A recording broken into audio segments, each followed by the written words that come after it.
Hello and welcome back to the most amazing channel on the internet. I'm your host Rebecca Felgate, and today we're talking about the top 10 scary road trip stories part 2. You guys seem to be so into part 1, we are giving you a second helping. Now before we get into this list, do let me know where you would most like to go on a roadie. Right now, I'd love to drive the east coast of the United States and Canada. Do let me know that information in the comment section down below. Also, while you're down there, why don't you leave a thumbs up on this video and share it with a friend. Also, if you guys want to connect with me on social media, there's a link to my Instagram in the description box. Alright, coming in at number 10, we have the Huntsman. One Redditor described the scary moment they realised they weren't alone on their road trip, the moment they realised a killer was in the car and ready to strike. Responding to an Ask Reddit about the creepiest thing seen while driving, they wrote, "This is Australia. I drove about 3 hours at night from my father's rural property back into town, dark all the way. I made no stops and it was an uneventful trip, until I began to reach civilization at last, and in the faint illumination of motorway lights, I saw a large crumpled shape on the dashboard directly in front of me. It quickly resolved itself to be a Huntsman spider sitting on the dash with front legs raised and looking straight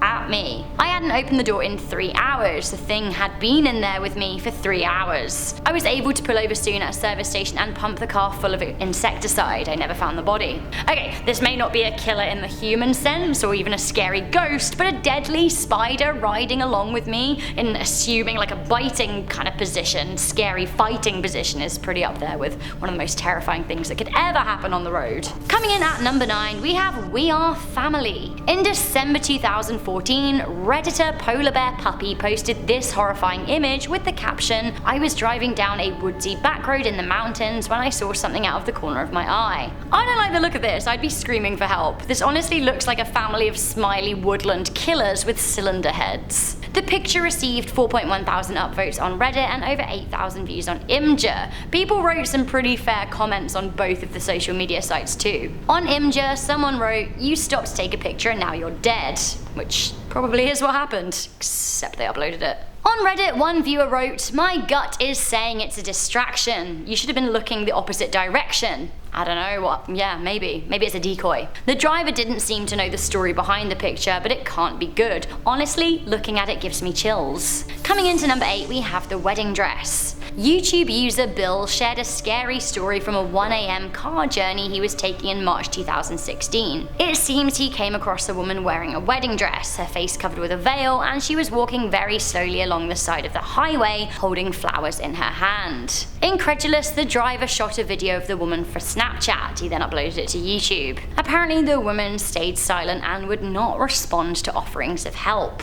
Bill wasn't the only person who saw her either. It seems so did radio host Big Daddy Graham of Sports Radio 49 WIP. What a celeb. What the woman was doing at that time of night alone in a wedding dress, we don't know. Coming into number 7, we have Scotland's most haunted road. Yep, that's right, that is the A75 from Annan to Gretna Green. Shout out. One day I would love to drive from John O'Groats to Land's End. As we all know, it's one of the great British drives, that and clockwise to anti-clockwise around the M25. I would settle for the A75 though, it's a beaut, although it is a scary Scottish beaut. So many road trippers and truck drivers have reported seeing spectres in the road whilst driving. Famously, in 1957, a truck driver reported that he swerved to avoid a couple walking in the middle of the road. However, when he went to investigate, he found that they had miraculously vanished. Coming into number 6, we have Route 66 and the KKK. Back in the 1940s, there was no scarier stretch of road for black Americans than Route 66. While the 2,440-mile stretch of road is often romanticized in the American psyche, its road of dreams sentiment is not shared with many Americans of color who were persecuted as they tried to travel the stretch. 44 of the 89 counties that lined Route 66 in its earlier years were all white communities that banned black people after sundown.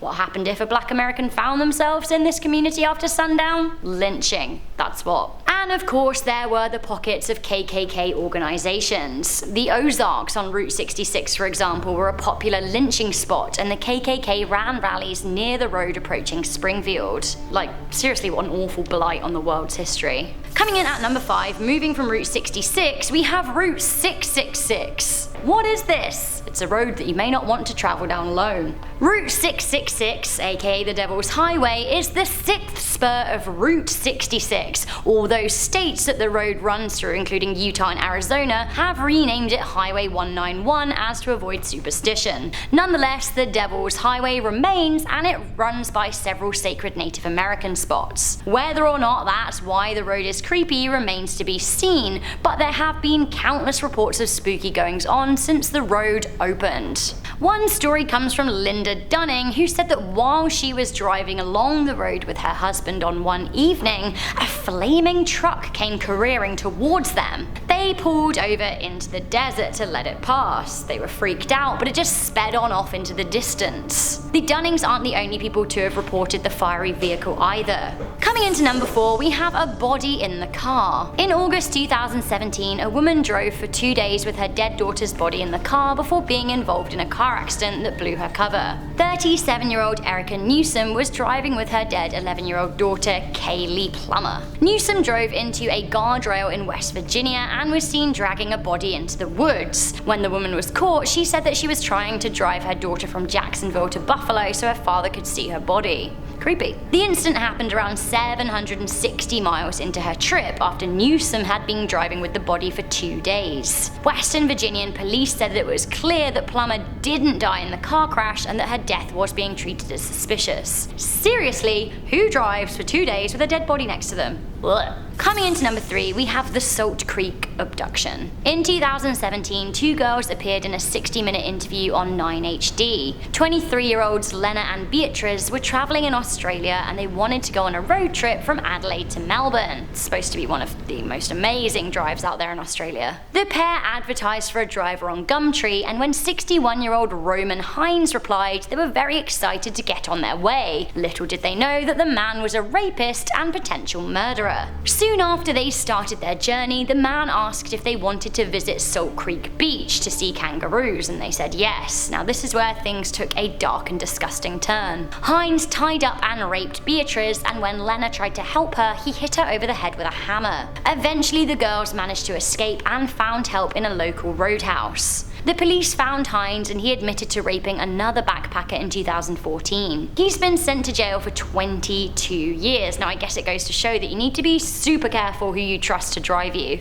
I for one would never just trust a person that I'd not met off the internet to drive me somewhere. Coming in at number 2, we have the Highway of Tears in Canada. You need to know about the Highway of Tears because you may feel pretty differently when driving along the stretch if you knew its history. The Highway of Tears is a 720-kilometer stretch of road on Highway 16 between Prince George and Prince Rupert in BC, Canada. The route is surrounded by First Nations communities, and along the route a lot of people have disappeared or been found dead, most of which, although not all, are Indigenous women who have hitchhiked sections of the road. A number of killers have been known to strike along this road, including one of the world's youngest serial killers, Cody Legabokov. He killed 4 people in the area when he was just 20 years old. Serial killer Bobby Hack Fowler was also known to prowl the area. A lot of the cases of the missing or murdered females abducted whilst walking or hitchhiking in the area still haven't been solved. Okay, number 1 is disturbing, so warning for you guys. I don't know if you count getting a long-haul Greyhound bus as a road trip, but I do.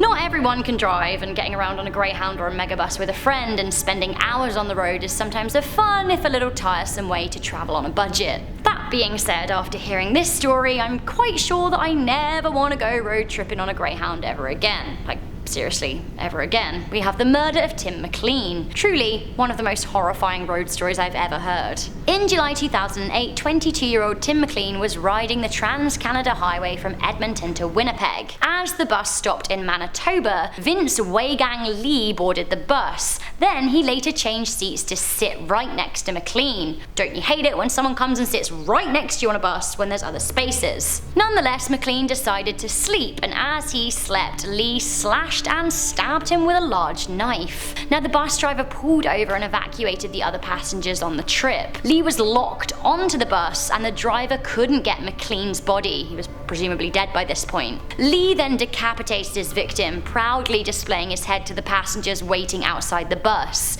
He then began to cut off parts of McLean and eat them, again in front of passengers. So yeah, terrifying. Truly Truly terrifying. So, deadly spiders, weird statues, ghosts, and cannibals. This list has kind of made me want to stay far away from road tripping for a while.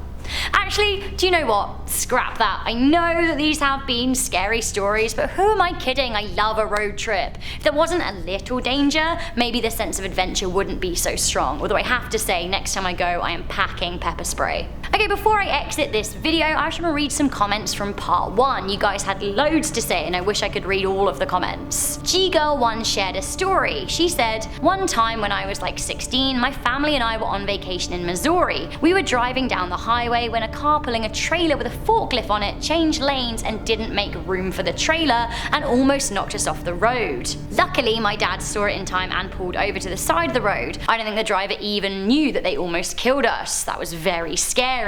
Do you know what? I have to agree. Honestly, sometimes real people and their stupid actions are a lot scarier than any ghost story. Zena said, "My city actually has a Route 666 with a murder somewhat connected to it." She said, "Look up Brianna Wood murder." Wait, is this the road 666 that we were talking about in this video? If so, have you seen the flaming van? Emerald said, "Rebecca, I'm going on a road trip soon with my dad. Any tips? Plus I love your red dress." Thank you, you're very sweet. Cool that you're going on a road trip with your dad, that's so exciting. I totally recommend good car snacks and a great mixtape playlist, something of what you like and something of what he likes, and also just enjoy the time that you're getting to spend together. I wish that I could go on a road trip with my dad right now. Honestly, this is so cool. Quick shout out to our channel sponsor, Super Tearaway Gamer as well, who left us a comment. Thank you to all of our channel sponsors and to each and every one of you guys for viewing these videos and making this all possible. I'm your host, Rebecca Felgate. Don't forget to leave me a comment letting me know where you want to go on a road trip. Also, while you're down there, why don't you leave a thumbs up, share this video with a friend, and stay subscribed for more most amazing lists. Bye!